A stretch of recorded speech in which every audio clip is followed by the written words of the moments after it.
remember when Zachariah was crying on the wagon, and I said, Kim, go get the wagon. So at the time, I still had my grandson. I had took and put on his diaper, in which I changed him. Took off his short. Let's see, I put him on there. It matched completely. The imprint of the burn, everything matched the belt buckle of the wagon. So therefore, my daughter was falsely accused, put in jail, which I ended up getting her out. Then the child was taken by CPS to their doctor, saying that the womb would scar, that it was a thermal burn, which you can get it from a belt buckle in a wagon that is black and the sun is shining down on it. So they put her in jail again, this time on felony charges, okay, with no proof, no nothing. So when they took Zachariah to their doctor, they showed on there that there was no indications of abuse, of prior abuse, or any abuse. But therefore, my daughter got locked up. Not being able to afford a good attorney, which we all know that court-appointed attorneys are owned by the county, that they are the ones that prosecute you, okay? They are paid for, all right? Unless you can afford to go get your own attorneys, not scared to fight against CPS, then you pretty well much going to be put in jail. Yeah. It's just I don't trust court-appointed lawyers because they are paid by the very people that prosecute you, for one. So, I mean, they do deals behind closed doors to make you think that you're going to be going to prison for something, for many years, even though you're innocent. Makes me wonder just how many people are sitting in jail. It just really does. I bet there's thousands of them, the innocent people.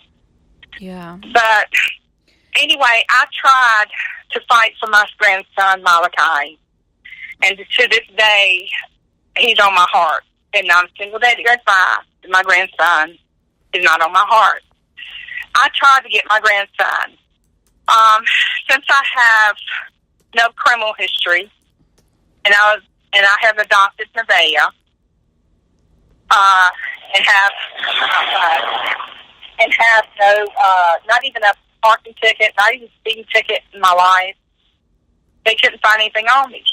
So what they done is created evidence. They'll say, okay, we'll say Ms. Deese is a racist. Okay? All right? Well, I'm not a racist, okay? Because my daughter is part Mexican and white. And I'm the one who signed the papers as a witness for my daughter and her husband to get married, then the interracial marriage.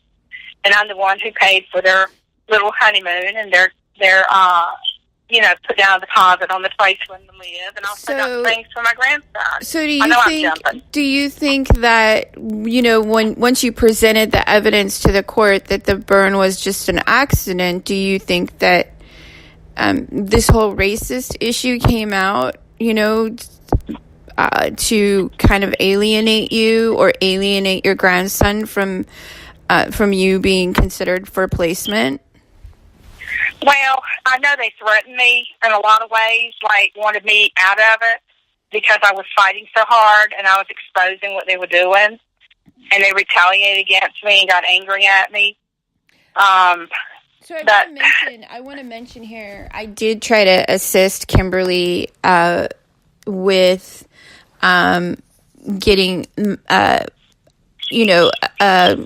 considered for placement and an interview with the social services to have placement in her home of Malachi. And during that time, they had passed a bill called the Kinship Care, which refers to temporary or permanent informal or formal arrangements in which a relative, a grandparent, an aunt, or an uncle, or a related adult,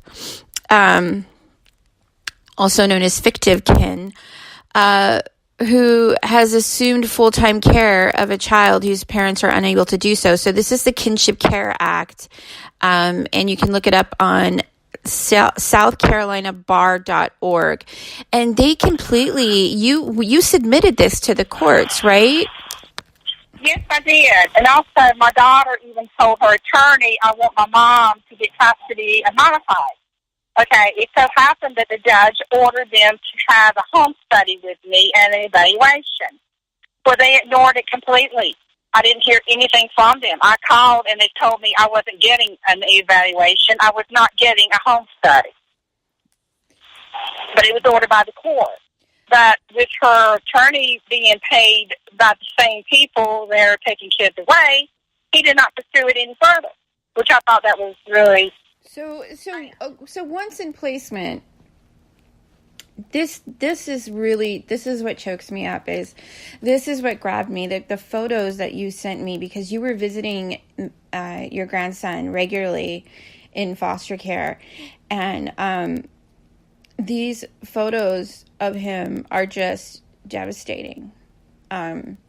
This started happening once he was in his placement, foster care placement, correct? The malnutrition.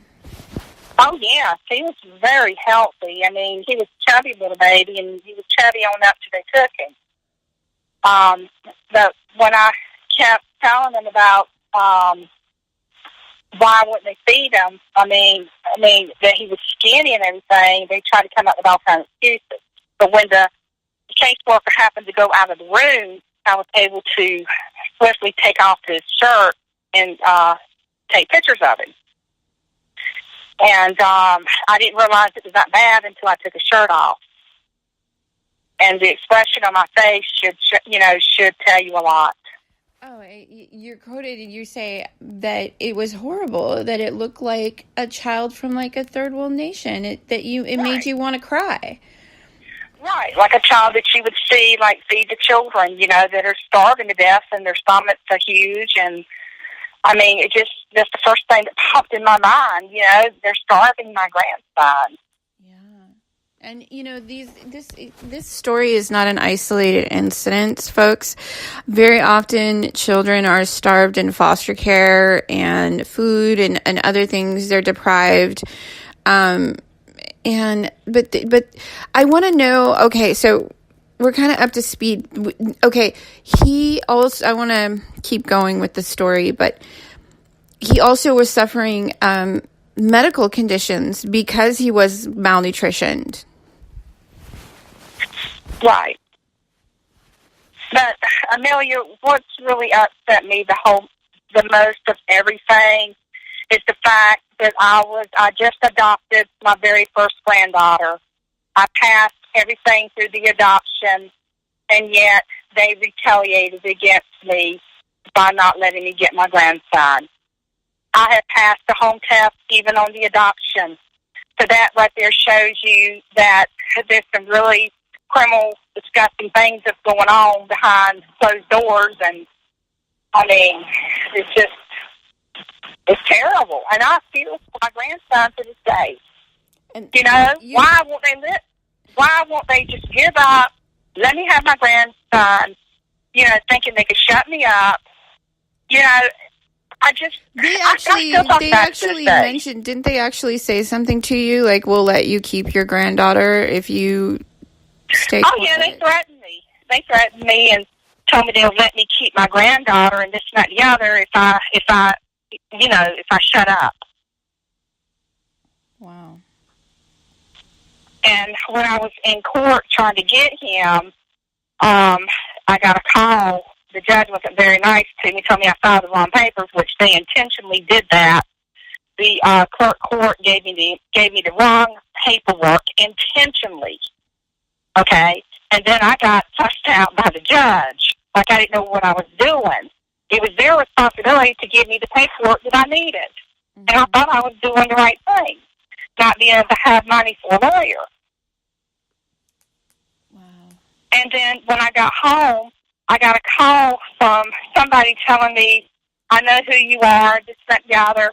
If you don't keep quiet about these grandchildren, don't you have other kids?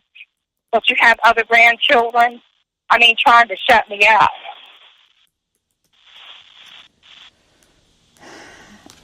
Yeah, it's. I was making too much noise. I was on radio talk shows, and when all this was freshly had come out, and I was angry, and I was telling everything I knew on them, big time. Well, yeah, and you also were in medical kidnap. I think Terry LaPointe had reached out to you, who has been an amazing service to this community in exposing some of the corruption and the fraud and the child trafficking. She's just been tremendous. Her platform is bar none. It's the best out there. But so I know that she had written an article on your case as well. So you were getting quite a bit of PR at that time. Why? You live only one county away, or two counties away from where Malachi lives now. I know where Malachi is. Okay, and his godmother knows. She's seen him several different times. I guess they live in the same vicinity, in the same area. And I posted something that was news that she had told my daughter, and my daughter had told me about what she had saw here recently on the 29th, I believe, of April. She had saw Malachi, and he even looked sickly, skinny, sickly. And she could tell, and she's a child therapist, and that's his godmother. And social services would not even give Malachi to his godmother, and she's a child therapist, a professional. Now, if that don't tell you they ain't selling our kids something, I don't know what he is. Yeah, but he's suffered a lot, and he's been moved around quite a bit. In some. Well. He hasn't really been moved around. He's been with the same people that abused him, and they later adopted him. Heather used to call social services checking on Malachi ever so often. And about 2 years ago, her caseworker told her that Malachi was killed in a car accident. All right, I got upset. I got on the phone with the director trying to find out what in the world was going on, what happened. Didn't know he was adopted. They told her that to keep her from calling so much. And they went and adopted him. So she would not call. She would think her son was dead. Oh, God. And that's so sick. That is so sick. They're evil. That's sick, disgusting people. Didn't he get hit by a car or something too? I mean, Amelia, there was 2 incidents. One of them, he was hit by a car. He really was hit by a car. Okay, because the foster people were not looking after him. You know, Carla Jones and Michael Jones were not looking after him. And yes, he did get hit by a car. And he was taken to the hospital, and he was released. All right, the second incident was when Heather kept calling, and the social worker told him that her son died in a car accident, which is the second incident. Well, that was all a lie. They told Heather that to keep her from calling because they were doing an adoption at the same time as they told Heather he was dead. And he wasn't dead. They were adopting him to Carla Jones and Michael Jones. wow. Yeah. Now, I have a question for you. Did they ever respond to our letter regarding the Kinship Care Act? Did you ever receive a response from the courts? No, they ignored it. They ignored it. Wow. In fact, after that, after a while, I sent another copy. They still ignored it. The courts and all. Wow. When you're poor and you don't have money, like a lot of people, and they know you can't fight, you're nothing but a nothing to them. They can do what they want to with your child. to get away with it.